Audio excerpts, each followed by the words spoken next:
kunyah al-musalli. Cita-cita orang yang sembahyang. Kemungkinan pada kita kadang-kadang rasa soal biasa sembahyang ni, dah lama dah sembahyang. Tapi bila kita hayati dan berterusan menghayati akan tuntutan sembahyang, maka bertambah kemanisan dalam kita mendirikan sembahyang. Seumpama pernah seorang dia bertanya kepada Hatim al-Asam. Orang ni bernama Isa bin Yusuf. Dia bertanya Hatim al-Asam tentang bagaimana cara kamu solat. Bagaimana cara kamu solat sehingga menghadirkan khusyuk ketika sembahyang. Hatim al-Asam beritahu, aku berwuduk zahir dan batin. Pertama sekali, wuduk merupakan syarat untuk kita sembahyang. Tanpa wuduk tidak sah sembahyang. Dia kata aku, Hatim ni seorang abid, orang yang buat ibadah kepada Allah. Aku berwuduk zahir dan batin. Bagaimana makna wuduk batin? Zahir tu fahamlah, kita membasuh anggota-anggota wuduk. Apa makna wuduk batin? Lalu jawab Hatim al-Asam, wuduk zahir ialah membasuh anggota-anggota yang fardu itu.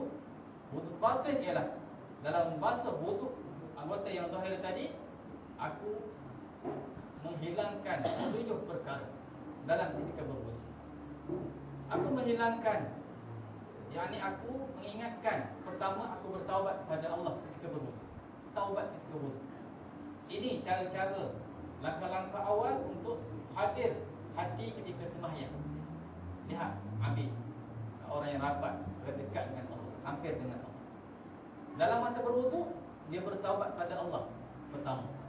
Kedua, dia menyesali atas kesalahan yang dia lakukan. Ketiga, dia tidak bangga pada diri dia, tidak ada ujub. Keempat, tidak mengharapkan pujian. Kelima, dia tidak ada, dia menghilangkan sifat khianat dan menipu. Keenam, dia tidak ada ataupun menghilangkan sifat dengki. Mana dalam masa berwuduk tu, dia selesai, dia hilangkan perkara-perkara yang tidak baik dan dia bertaubat pada Allah ketika berwuduk. 6, 7 kuliah lain kali. Kemudian bila dia masuk kepada sembahyang, berdiri menghadap kiblat, dia merasakan menghadap Allah Ta'ala. Dan dia merasakan bahawa syurga di sebelah kanan dia, neraka di sebelah kiri dia, dan malaikat maut di belakang dia. Dan dia berdiri waktu itu seumpama berdiri di atas titian siratal mustaqim, sambil dia mengingatkan inilah solat yang terakhir bagi. Ini orang yang dekat dengan Allah. Sembahyang sungguh-sungguh sampai dia merasakan inilah solat terakhir yang dia dapat laksanakan kepada Allah. Dia dapat merasakan dia berada di seolah-olah di alam mahsyar, berdiri di atas tiang siratal mustaqim.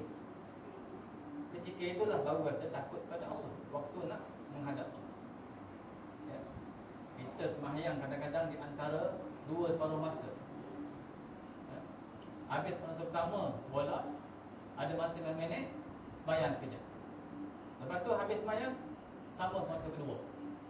Kadang tengah sembahyang tu ingat peluang-peluang buat gol tadi mungkin.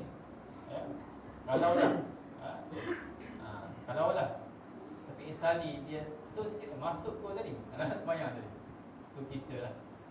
Tapi kita lihat, kita ambil contoh solat orang yang dekat dengan Allah, ketika sebelum solat, ketika berwuduk lagi, dah lakukan ikhtiar untuk mendapat khusyuk dalam solat.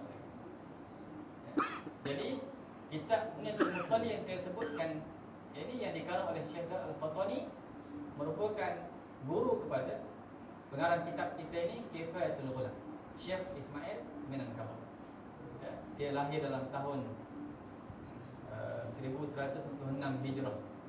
Dia banyak, ada satu dua riwayat sejarah dia, lahir dia, wafat dia, ya. Dan ada kitab yang dia karang, kitab inilah. Selain daripada kitab lain, kitab Risalah Muqaranah solat, membicarakan tentang niat sembahyang. Niat sembahyang tu dia buat satu kitab pula, satu risalah, ya. Ini ulama yang terbukti akan kehebatan ilmu mereka, ya. Jadi kitab Kifayatul Ghulam ini, Kifayatul Ghulam tu bermakna kifayah, memadai bagi seorang yang baru belajar. Ghulam ni makna kanak-kanak, mana yang baru belajar. Kifayah ni kalau orang mengaji nahwu, mengaji bahasa Arab, dia panggil masdar. Masdar daripada kafa yakfi kifayatan, ya. Kafa yakfi kifayatan. Kifayatul Ghulam maknanya kitab ini memadai bagi kita al-ghulam yang diibaratkan sebagai budak baru belajar. Kita lah. Maknanya risalah yang nipis, yang kecil ini, insya-Allah kita boleh mengikuti akan tulisan pengarang. Pada membicarakan arkanul Islam wa syurutih, rukun-rukun Islam dan syarat-syarat. Ini kitab kita yang pertama. Dan insya-Allah di bahagian akhir kuliah kita akan menyentuh sedikit tentang masalah muwafiq dan masbuk, ya. Sebab ini masalah yang penting bila mana kita solat berjemaah. Yang mesti kita ketahui apakah makna muwafiq, apakah makna masbuk, apakah masalah-masalah yang berkaitan dengan kedua-dua kategori makmum ini, masbuk dan muwafiq. Yang kalau tidak kita fahami, dibimbangi, ada kecacatan pada sembahyang jemaah kita. Sebab tu dengan belajar kita dapat ilmu dan dapat membetulkan apa-apa yang silap dalam ibadah kita, ya. Itu lebih ataupun besar faedahnya belajar, ya. Baik.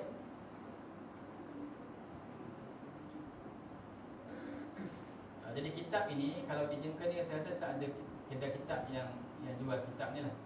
Kedai buku di Temelung mungkin ada.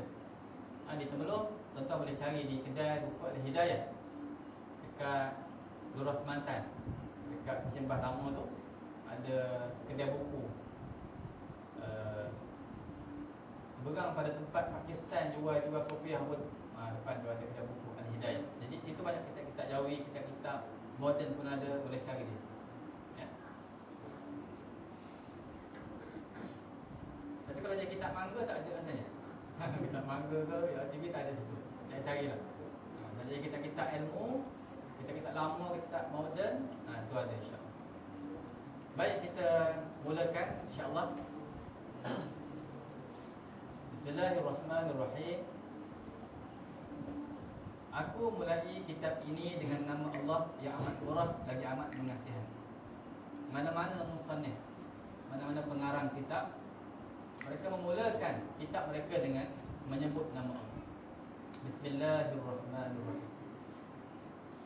Ini sebagai mengamalkan hadis Nabi SAW.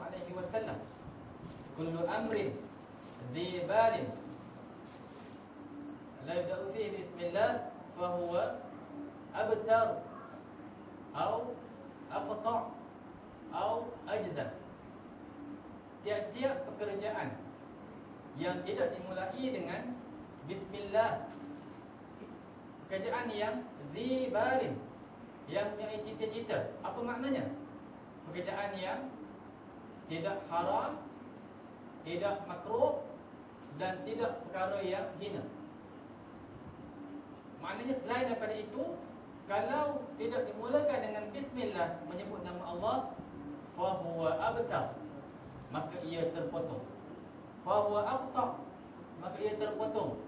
Fa huwa ajzam, makna juga terpotong. Lebih kurang sama tiga kalimah ini makna terpotong, yakni qalilul barakah, kurang berkat, kurang kebaikan, ya. Kita keluar daripada rumah, keluar begitu saja tanpa baca bismillah sampai insya-Allah, tapi qalilul barakah, kurang berkah.